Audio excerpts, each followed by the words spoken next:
Bueno, muchísimas gracias. La verdad que agradezco al doctor Warren y a la Sociedad de Pediatría por invitarme. Como dijo el profesor, nací en Argentina, fui a la UBA. Y la verdad que siempre desde que llegué a Estados Unidos mis padres eran norteamericanos, así que soy un poquito culturalmente híbrida y siempre quise tratar de reconectarme con la medicina y con la pediatría argentina, y Argentina es un país que quiero mucho y que extraño mucho, así que muchísimas gracias por recibirme. Quería hacer un par de aclaraciones antes de empezar. Uno es por mi castellano, si bien es mi idioma natal y el que más cómoda me siento, ya a esta altura no hablo ningún idioma correctamente, y todo el vocabulario técnico de pediatría comunitaria y salud pública lo aprendí en inglés. Entonces pido perdón por errores gramaticales, errores de traducción, y quizás me salga alguna que otra palabra en inglés.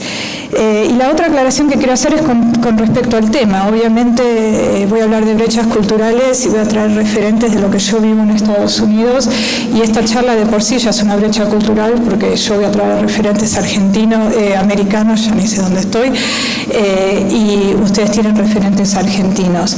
Pero me parece que la brecha cultural médico-paciente es una brecha universal que existe en la relación médico-paciente en cualquier sociedad donde hay jerarquías culturales, raciales, étnicas y demográficas. Entonces, lo primero que voy a hacer, las tres cosas que quiero hablar es qué es la competencia cultural, por qué es importante y qué es lo que nosotros como médicos y como profesionales de salud podemos hacer al respecto. ¿Qué es competencia cultural? Hay muchísimas definiciones. Traigo la del Departamento de Salud y Servicios Humanos, que es la habilidad que tienen los proveedores de servicios de salud y organizaciones de salud de entender y responder a las necesidades culturales lingüísticas de los pacientes en el encuentro clínico.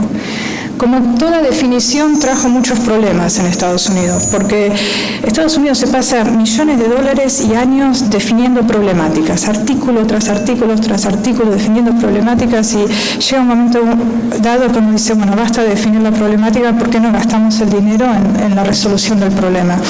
Esto fue años que se habló, la gente se ofendió, que es competencia, nosotros no somos incompetentes, ¿cuál es el tema de conocer la cultura del otro? No existe tal cosa.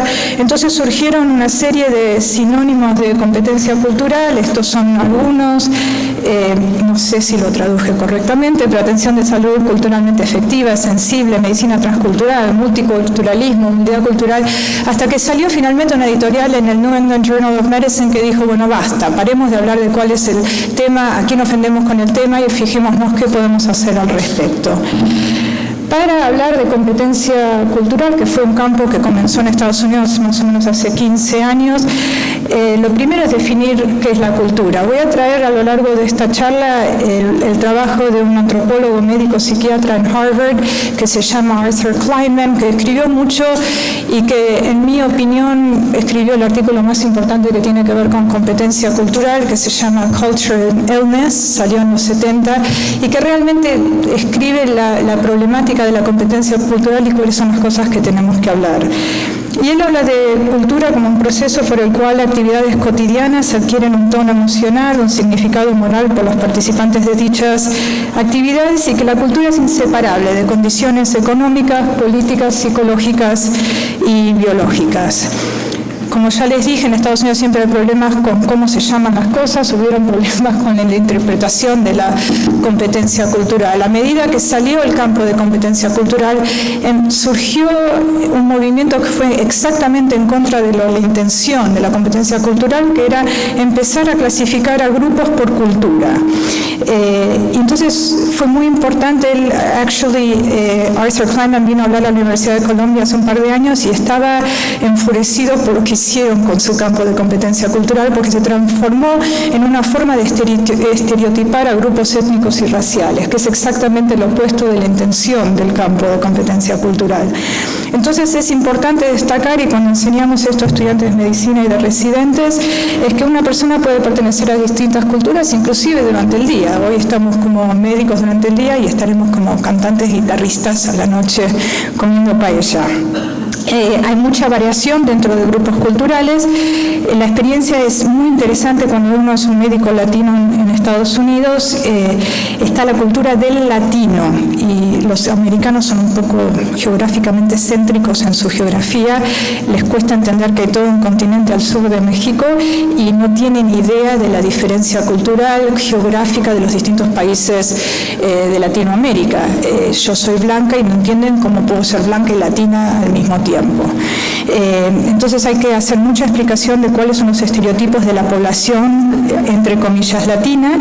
Y el otro punto que es importante hablar cuando hablamos de competencia cultural es el proceso de aculturación, que desgraciadamente en Estados Unidos las poblaciones latinas, a medida que llegan a Estados Unidos y pasan los años, los indicadores de salud son peores. Entonces, en todos los indicadores de salud infantil en Estados Unidos, los mexicanos y los niños mexicanos tienen peores indicadores de salud a los 10 años de llegar a Estados Unidos. Eso es con respecto a qué es competencia cultural y cuál es la problemática del campo de competencia cultural en Estados Unidos. ¿Por qué es importante? Hay tres razones. Una es, en inglés se llama demographic explosion, que no sé si es una buena expresión. ¿Explosión demográfica? ¿Sí? Se dice así. Bueno, explosión demográfica es decir que hubo un cambio en cuál es la población que está en Estados Unidos. Acá van a ver en este slide la diferencia que hay entre la población del 2000 al 2010. La población latina, si ven ahí abajo, aumentó un 43%. Es un montón. El cálculo es ahora que en el 2035 40% de la población americana va a ser latina. Hay 3 estados en Estados Unidos que ya son minoría-mayoría, es decir, que los latinos son mayoría, es el estado de Texas, California y Nueva México, y Hawái, que tiene una mayoría asiática. Hay 13 ciudades urbanas de las 40 ciudades más importantes de Estados Unidos que tienen mayoría latina. Esto es importante porque quiere decir que en este momento no hay lugar donde se ejerce la profesión de medicina en Estados Unidos donde uno no se encuentra con población latina o con poblaciones que ahí se llaman minoritarias. El otro punto que quiero hacer de este slide, y es un punto que en realidad el doctor Warren escribió en una editorial en Archives, sobre el tema raza. Es una definición cada vez más obsoleta. A medida que nosotros entendemos la genética humana, sabemos que hay mucha más diferencia genética intrarracial que interracial. El censo en Estados Unidos pregunta 4 categorías: blancos, afroamericanos o negros, asiáticos y indígenas. Y la población latina es muy interesante porque ellos se autoidentifican como una población étnicamente latina. Entonces, cuando se hace la pregunta sobre etnicidad, dicen latinos, si son latinos o no, sí o no. Pero cuando nosotros en todos los estudios que hacemos en pediatría comunitaria juntamos datos demográficos y cuando preguntamos qué raza, dicen nada.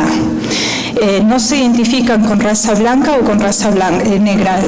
Donde yo trabajo tenemos una población mayoría dominicana, que son afroamericanos, pero rehúsan hablar, es interesante, por el estereotipo del afroamericano en Estados Unidos, que ellos son afroamericanos. Entonces tenemos dominicanos de complejidad negra que dicen que son latinos y que no tienen raza. Y está cada vez más, si ven en el slide también, hay un aumento de 32% de gente que se autoidentifica con 2 o más razas. Yo a esta altura ya no sé ni qué soy. El departamento de pediatría, si necesitan latinos me cuentan como latinos, si necesitan blancos me cuentan como blancos, y me parece que ya es un término cada vez más obsoleto porque la raza realmente es una construcción social.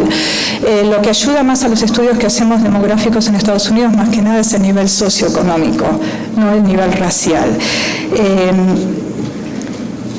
Traté de mirar cuál es la población argentina y según el INDEC, más o menos 1 millón de población indígena acá y 4.5% de población nacida en otros países. Y me imagino, anecdóticamente he escuchado de amigos que están empezando a tener más inmigración caribeña y con la crisis mundial que existe de inmigración a nivel global, no sé cuánto va a llegar a Argentina, pero me parece que con la globalización del mundo el problema de trabajar con distintas etnicidades y culturales va a ser un problema global y no solamente de Estados Unidos. La segunda razón por la cual competencia cultural es importante es por el tema de inequidades de salud. Nuevamente hay muchísimas definiciones de cuáles son las inequidades en salud. El NIH, que es el Instituto Nacional de Salud en Estados Unidos, habla de diferencias que existen entre diferentes poblaciones dentro de Estados Unidos con respecto a incidencia, prevalencia, mortalidad, morbilidad de ciertas enfermedades y otras condiciones adversas de salud. Y es muy importante destacar que estas inequidades están relacionadas con desventajas a nivel social, económico y de medio ambiente. Y en Estados Unidos el tema de raza y etnicidad y el nivel socioeconómico va a la par, digamos. Las poblaciones minoritarias son las poblaciones que peor están a nivel de estado socioeconómico. Este es un reporte del Instituto de Medicina que fue uno de los reportes más importantes en el tema de competencia cultural y inequidades de salud en Estados Unidos.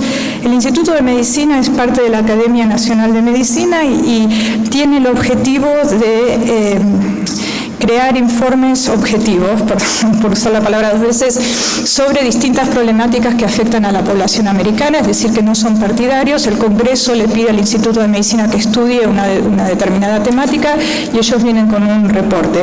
Es interesante destacar que este reporte fue pedido al Instituto de Medicina durante el gobierno de Bush, que fue un gobierno muy conservador. Y igualmente, inclusive a Bush le interesaba el tema de inequidades de salud.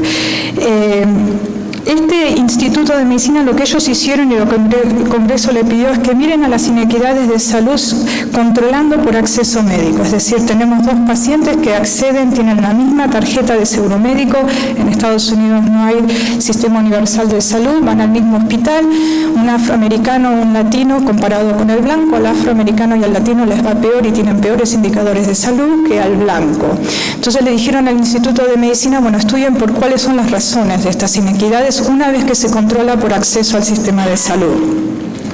Lo que ellos encontraron es que disparidades raciales y étnicas están presentes consistentemente en una gran variedad de enfermedades, distintos tipos de práctica médica, ya sea rural, urbana, privada o no privada, aun cuando se controla por su situación socioeconómica y seguro médico. Y la otra cosa que fue fundamental en la discusión en Estados Unidos con respecto a inequidades de salud es que el prejuicio, estereotipo e incertidumbre clínica puede contribuir a estas disparidades. Es decir, que por primera vez se aceptó que en la práctica médica hay racismo dentro de la práctica médica. Obviamente es un racismo inconsciente. Ningún médico entra, me parece, a la carrera de medicina para ejercer una práctica que sea racista, pero que hay suficiente racismo inconsciente con la población afroamericana y la población latina para producir estas inequidades. Y cambió la conversación, porque entonces no es una conversación a la cual podemos decir es un problema social, es un problema de acceso, sino que nosotros como médicos tenemos un problema bastante serio con el que hay que lidiar. Me podría pasar horas mostrando gráficos de inequidades. De vuelta, este es un problema que yo tengo con Estados Unidos, millones y millones de dólares mostrando gráficos y mostrando cuál es el problema de inequidad. Y mi opinión es, si pasan esos millones de dólares a las soluciones de la inequidad, estaríamos mucho mejor. Pero elegí este gráfico porque es un gráfico bastante representativo de lo que es inequidad de salud en Estados Unidos. Lo primero que quiero mostrar es que, sin saber qué representa cada axis, lo que se ve siempre es esa brecha. Es decir, si nosotros queremos ver que una situación mejore o empeore, lo que vamos a ver es la brecha. Por supuesto, la que mejor está es la población blanca, y como categorizan en Estados Unidos, la población no blanca es la que peor está. Después de 20 años de tener esfuerzos a niveles nacionales de mejorar la inequidad, la brecha sigue existiendo. En el tema, por ejemplo, de obesidad infantil, la obesidad está un poquitito plateauing ahora, pero seguimos viendo la brecha entre la población latina y no latina. La otra razón que elegí este slide este es un estudio que salió en JAMA en el 2008, que hicieron un estudio retrospectivo de todas las historias clínicas clasificadas por razones de visitas a la emergencia y el manejo del dolor. Es decir, hubo en el 2001 una iniciativa a nivel nacional de mejorar el manejo del dolor en la sala de emergencia y usar más morfina cuando es necesaria. Y lo que se vio es que en este slide mejoró el manejo del dolor en las salas de emergencia, pero la inequidad y la brecha todavía seguía existiendo. Y esto me parece importante porque necesariamente esfuerzos para mejorar la calidad del tratamiento médico no necesariamente se traducen en esfuerzos para mejorar la equidad. Así que calidad y equidad no necesariamente van juntas. Y podemos ver las mismas brechas en mortalidad infantil, donde yo trabajo en el norte de Manhattan. Tenemos, en realidad es una población latina con una mortalidad infantil baja de 4.7, New York está más o menos 5.1, y Harlem, que queda a 10 minutos de mi oficina, yo puedo ver Harlem, que es donde está la población afroamericana, tiene una mortalidad infantil de 7.8, a 10 minutos de diferencia.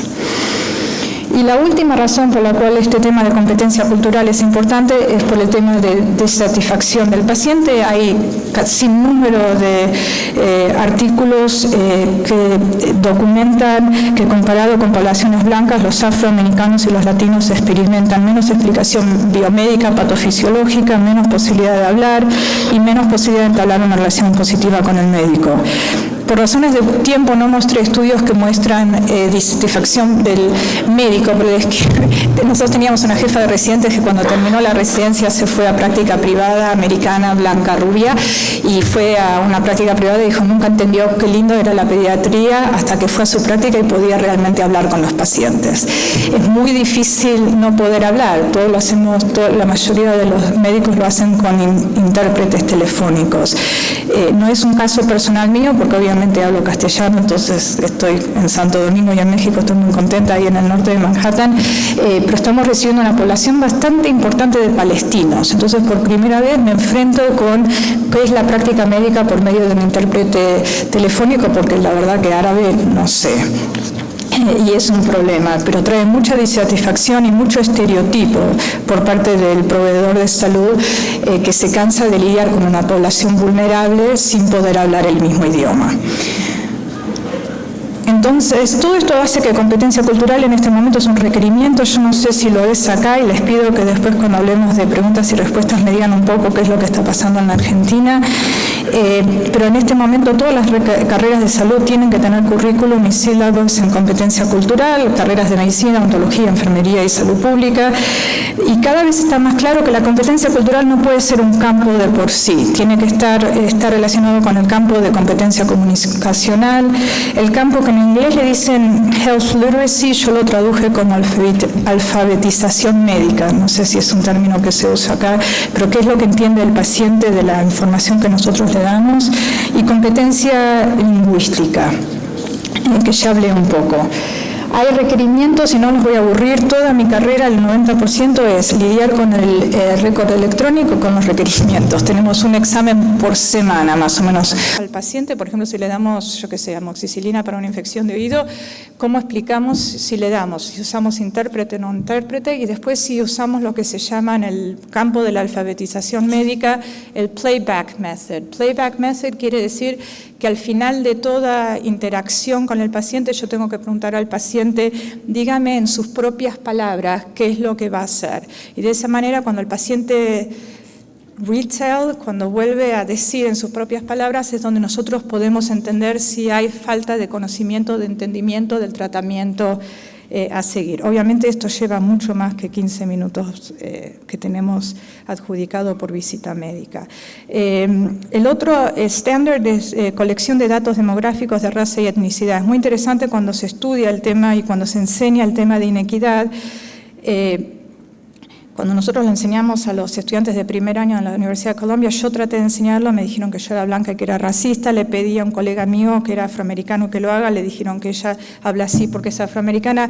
No se puede ganar en Estados Unidos. El tema de racismo es un tema, no sé si ustedes leyeron ahora con todo el problema de brutalidad policial hacia los afroamericanos, es un tema que nosotros, o yo cuando crecí acá no lo lidié porque no había población afroamericana, pero en Estados Unidos es un tema muy sensible y muy difícil. Entonces, ¿cómo se le pregunta al paciente qué raza y etnicidad? Ese es un tema muy delicado. De vuelta, artículos y artículos de cómo hacer esa pregunta. La cosa es que la respuesta de las instituciones médicas en general, nosotros no somos los que contribuimos a esa desigualdad e inequidad, es decir, lo que se llama en inglés el not me phenomenon, no somos nosotros. Y ahora el gobierno federal está demandando a todos los hospitales que tienen que tener datos demográficos de raza, porque no puede ser que haya inequidad y que nadie participe en la propagación de esa inequidad. Y del otro lado está surgiendo ahora el otro cuestionario que menciono acá, que habla sobre el cuestionario que se le hace a todos los pacientes cuando se van de la hospitalización. Esto es importante porque los hospitales se hace público en el website y es de la manera que los hospitales se comparan uno con otro a nivel nacional. Y es un sistema de estrellas. Nuestro hospital recién perdió, fue de 3 a 2 estrellas. En un día echaron a toda la administración porque no puede ser que bajemos de 3 a 2 estrellas. Esto está basado en la percepción del paciente. A nosotros nos hacen hacer cursos y cursos sobre la percepción del paciente del cuidado médico y me parece que ustedes en Argentina tienen mucho para enseñar a Estados Unidos porque ustedes, por lo que yo sé, son muchísimo más cuidadosos en toda la parte humanista y psicológica del cuidado del paciente. En Estados Unidos está todo muy subespecializado, la hotelería es un desastre y el contacto humano es bastante problemático. Así que en ese sentido ustedes podrían, me parece, conseguir 3 o 4 estrellas fáciles, pero es algo que ahora los hospitales americanos están muy interesados y mucho tiene que ver con la competencia cultural. Si se le habló al paciente con intérprete, cómo fue la experiencia del paciente y cómo si el paciente sufrió o no por el trato médico personal. Por supuesto que entonces surgieron muchísimos entrenamientos y acreditación y en este momento hay 6 estados que requieren entrenamiento formal para licencia y es parte de lo que hay que hacer en todo estudio de carrera médica, de vuelta, odontología, enfermería, salud pública y en toda residencia. ¿Cómo ando de tiempo? 15 minutos, tengo tiempo. Ok. El tercer punto, mi último punto, ¿qué es lo que podemos hacer al respecto? Hasta ahora hablé de todos los problemas sociales, económicos, raciales que traen a la discompetencia cultural o al problema de inequidad de salud. Y lo que es importante saber es que hay algo que nosotros podemos hacer y es lo que nosotros hacemos hincapié cuando enseñamos competencia cultural, que hay algo que se puede lograr en la relación médico-paciente a nivel personal, para tratar de eliminar esa inequidad del reporte que hablé inicialmente, que habla que existe inequidad inclusive cuando controlamos por acceso socioeconómico.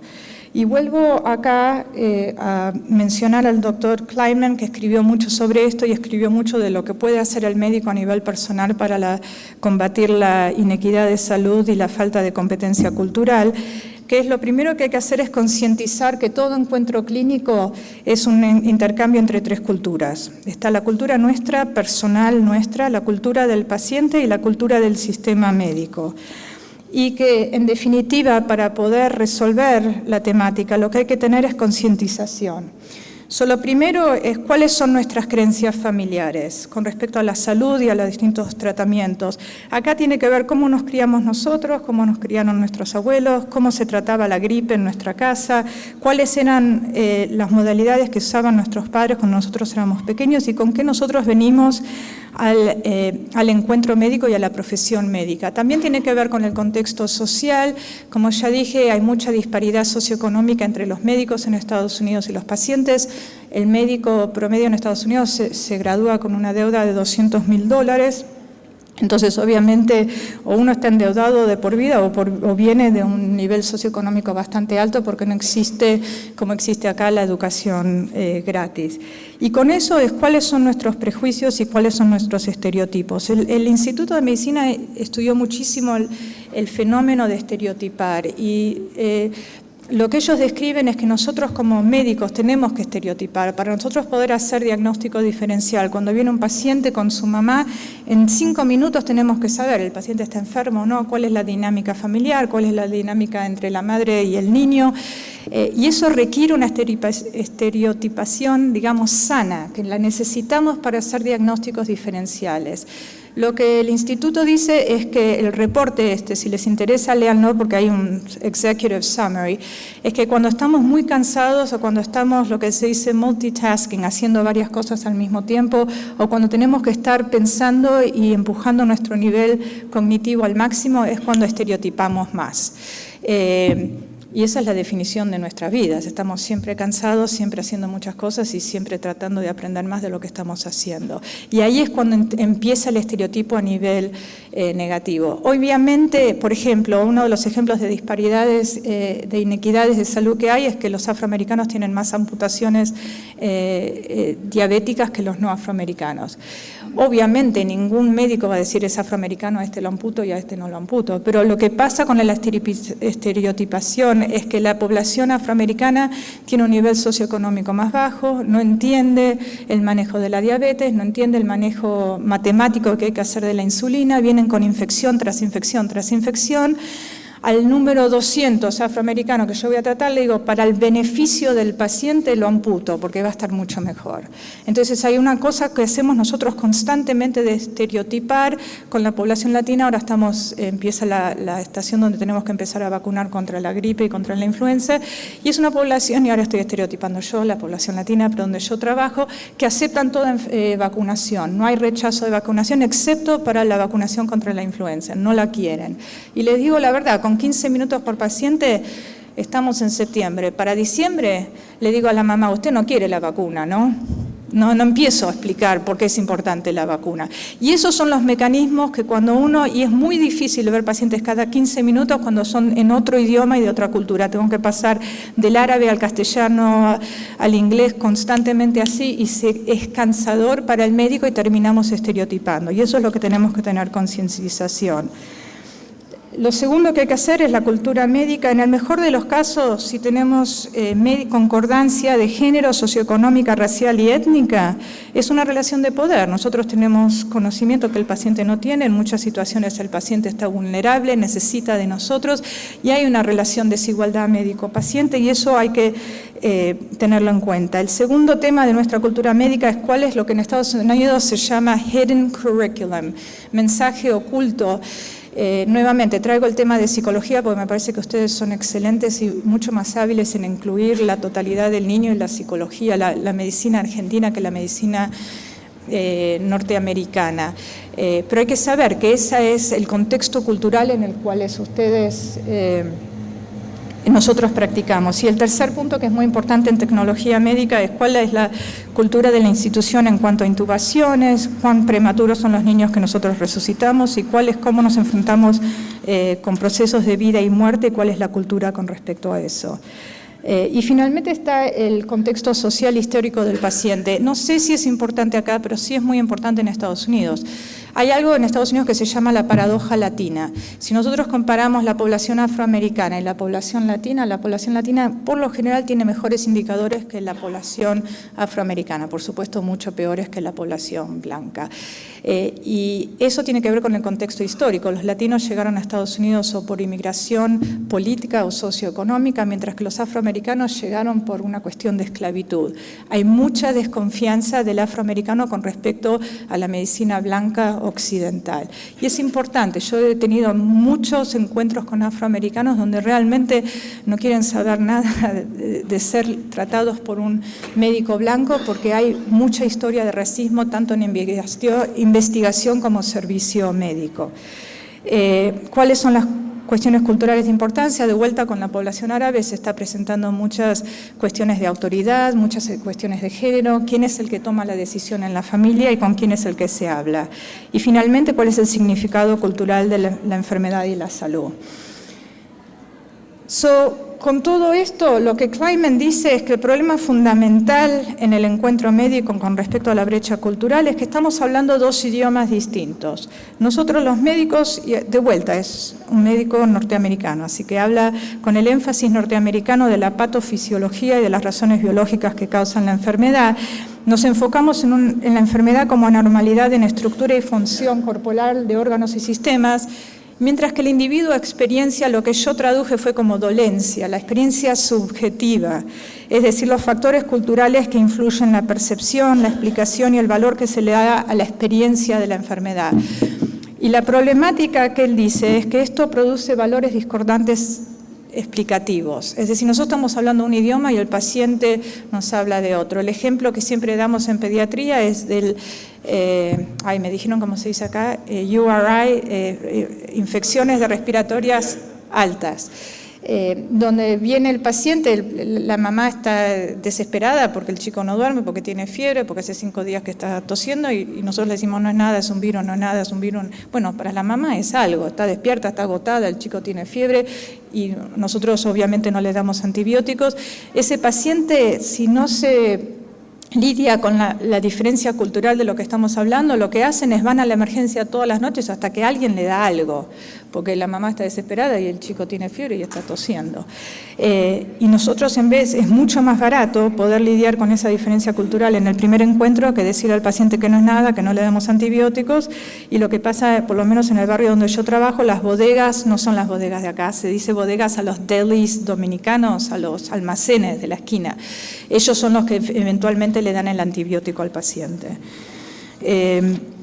Entonces, lo que él sugiere es que hay que tener, para resolver esta discordancia, hay que tomar en cuenta que esto ya lo expliqué, un poquito de la importancia de la identidad étnica del paciente, concientizar el... no sabía que esto estaba así, esperen.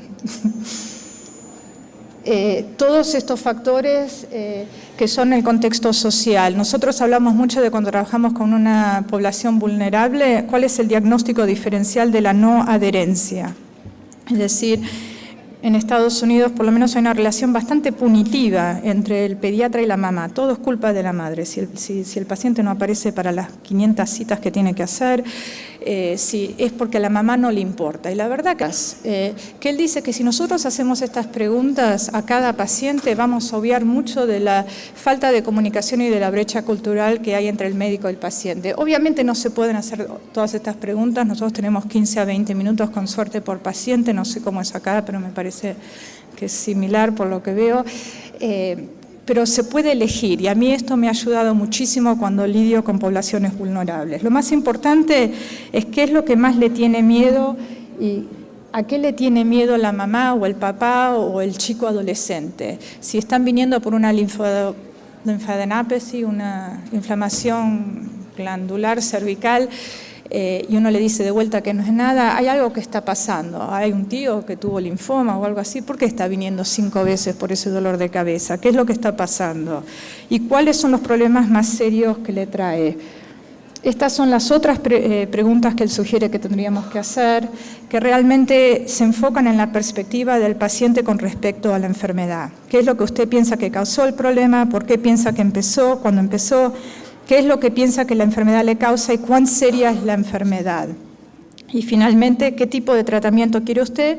¿Y cuáles son los resultados más importantes que usted espera recibir del tratamiento? Quiero concluir compartiendo con ustedes un libro. Me parece, yo traté de buscar en Amazon, pero me parece que no está traducido. Está traducido al español, no está traducido al español. Es un libro que ahora es lectura obligatoria para todo estudiante de medicina en primer año en el curso de la relación médico-paciente. Lo tradujeron como El espíritu te agarra y uno se cae, escrito por una antropóloga, Anne Fadiman, y lo que hace es que ella explora el choque que hay entre un pequeño hospital en el condado de California y una familia de Laos, de la cultura Hmong, H-M-O-N-G, no sé si hay gente Hmong acá en Argentina, población Hmong, pero hay una población Hmong muy importante en Minnesota, en el centro de Estados Unidos. ¿Y qué pasa con este chico? El personaje principal es Lía, es una niña que sufre de epilepsia, la familia lo lleva al hospital y se desencadena una historia que termina en un desastre. Lía termina en estado vegetativo. Y me parece que es una historia bastante balanceada, no es que favorece una a la otra, están todos tratando de hacer lo mejor que pueden, pero el resultado es nefasto. Entonces lo que hace Anne Fadiman, que me parece muy interesante, cuando termina de escribir el libro, se encuentra con este médico antropólogo Arthur Kleinman y le dice, ¿qué hubiese pasado si yo hubiese hecho las preguntas de Arthur Kleinman al principio, cuando la familia recién llegó al hospital con la primera convulsión que tenía Lía? Y quiero leerles las respuestas porque me parece fascinante. Lo primero que le preguntan es la primera pregunta, ¿cómo se llama el problema? Eso para nosotros obviamente es epilepsia, y ellos contestan, Quad dab peg. Eso significa que el espíritu te atrapa y uno se cae. Ya con eso sabemos que estamos hablando de dos cosas completamente distintas. ¿Qué crees que ha causado el problema? La pérdida del alma. ¿Por qué crees que todo empezó cuando empezó? La hermana de Lía ayer cerró de golpe la puerta y el alma de Lía se asustó y se fue de su cuerpo. La verdad que yo no tenía idea de la población Hmong ni de la cultura hasta que leí este libro, pero es fascinante la percepción que tienen de epilepsia. ¿Por qué crees que la enfermedad se produce? ¿Cómo funciona? Hace que Lía se agite y se caiga, y esto es lo más importante, funciona porque un espíritu llamado Dab lo está atajando, la está atajando a Lía. O sea que ellos están muy conformes con el hecho de que Lía tiene epilepsia. ¿Qué tan grave es la enfermedad? Va a tener un curso largo o corto y ahí le dicen, ¿por qué me pregunta a mí? Usted es el médico. Entonces, para ciertas preguntas responden y para ciertas preguntas dicen, es problema de usted, no mío. ¿Qué clase de tratamiento cree usted que el paciente debe recibir? ¿Cuáles son los resultados más importantes que usted espera que Lía reciba de este tratamiento? Y esto es lo que dicen. Usted debe dar a Lía el medicamento por una semana, pero no más. Después de que ella esté bien, ella debería dejar de tomar el medicamento. Usted no debería tratarla sacándole sangre o líquido de la espina dorsal. Lía también tendría que recibir tratamiento casero con nuestras medicinas Hmong y sacrificando cerdos y pollos. Ellos creen en el sacrificio animal y hay todo un problema con el condado de California y de Minnesota porque obviamente el condado no quiere que estén sacrificando animales en el jardín. Esperemos que Lía esté sana, pero no estamos seguros de que queremos que deje de temblar para siempre, ya que eso la hace noble en nuestra cultura y cuando crezca ella podría convertirse en un chamán. ¿Cuáles son los principales problemas que la enfermedad le ha causado? Nos ha hecho triste ver a Lía sufrir y no ha producido enojo con Yair. ¿Qué es lo que más miedo le da de la enfermedad? Que el alma de Lía nunca vuelva. Para concluir, ¿cómo reducimos la brecha cultural? Primero, tener en cuenta los determinantes sociales de salud, los problemas raciales, étnicos y de cultura. Segundo, concientizar que todo encuentro clínico es transcultural. Tercero, tener en cuenta los significados culturales de salud y enfermedad y la discordancia. Cuarto, tomar conciencia de nuestros prejuicios y estereotipos. Quinto, negociar entre un modelo biológico y uno subjetivo. Y por último, me gustaría sugerir que lo que elegimos es altruismo, es el bienestar del paciente desde la perspectiva del paciente. Muchas gracias.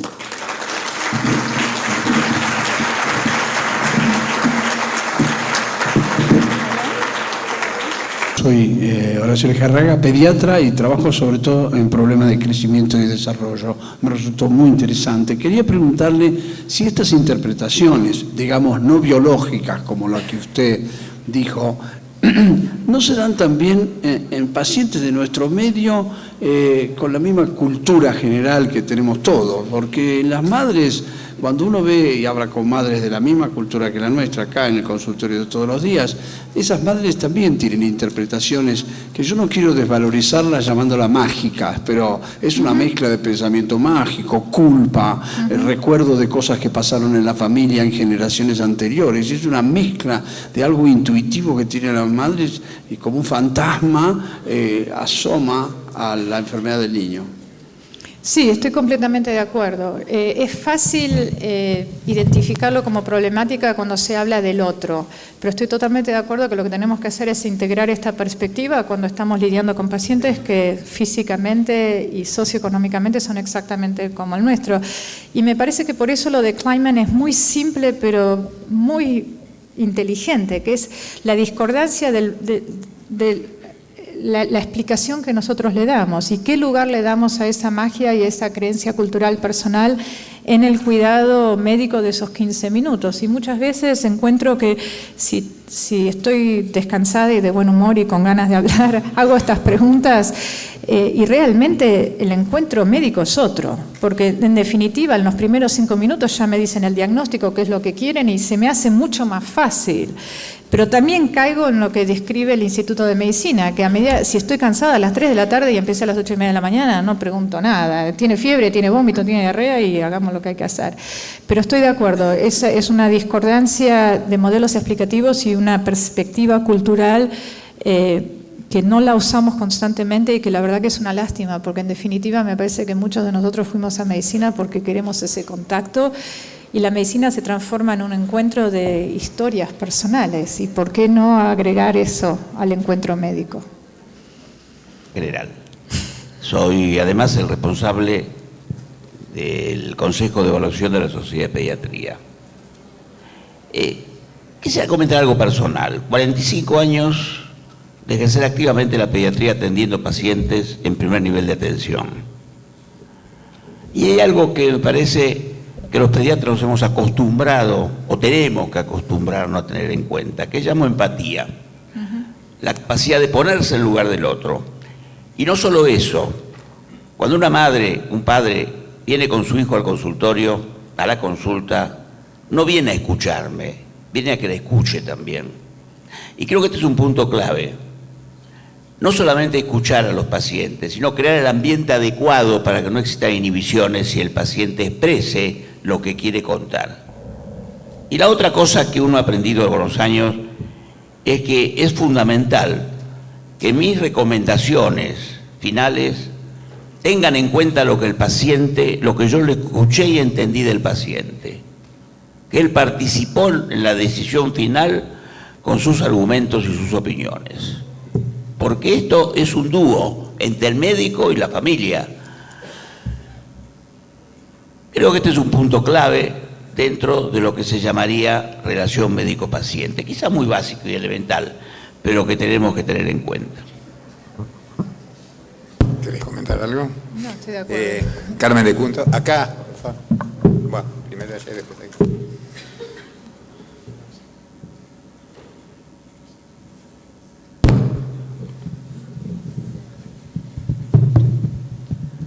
Sí, hola, mi nombre es Rodolfo Barna, soy médico de la unidad de cuidados paliativos del Hospital Garrahan. Y la pregunta mía específica es si ustedes, en los estudios que evaluaban la problemática, cuando ponían la educación como un factor, si lo tuvieron en cuenta en los estudios americanos, y cuán trascendente es el nivel educativo en esas diferencias culturales, digamos. La educación de cada una de las personas de diferentes razas o etnias aplicaba a esa dificultad y a esa brecha, que esa brecha fuera mayor. Y un comentario, digamos, como médico de la unidad de cuidados paliativos, nosotros básicamente, creo que también es el fundamento de la pediatría, la unidad de cuidado siempre es el niño y su familia, el niño y la mamá, y los tratamientos en general siempre tratamos de enfocarlo a lo que es adecuado, teniendo fundamentalmente como premisa no solamente nuestro pensamiento, sino el sentir de esa familia, ¿no? Sí, me parece que la medicina paliativa tiene mucho para enseñarnos, porque realmente ellos comienzan desde dónde está su niño, qué es lo que quiere para su niño y qué podemos lograr en conjunto. Con respecto a la primera pregunta, el nivel educativo de las poblaciones vulnerables en Estados Unidos y de las poblaciones minoritarias, raciales y étnicas es por lo general de tercer grado. En el campo de la alfabetización médica lo que se pide ahora es que hagamos lo que se llama universal precautions, es decir, medidas universales que tenemos que tener en cuanto a cómo escribimos todos los materiales. Entonces, todos los materiales que tienen que estar traducidos al español o a cualquier otro idioma, o al árabe o al chino, tienen que estar escritos en un nivel de 5º grado. Y hay reglamentaciones bastante estrictas de qué tipo de font se usa, si podemos usar clip art o no clip art, y se generaron, está el instituto en Estados Unidos de AHRQ, que es el que determina la calidad del cuidado médico, y tiene dictámenes muy específicos de cómo tomar en cuenta el nivel de alfabetización y educación de la madre. ¿Respondo a su pregunta o no? Tercer grado de escuela, primaria. Sí, escuela inicial, sí.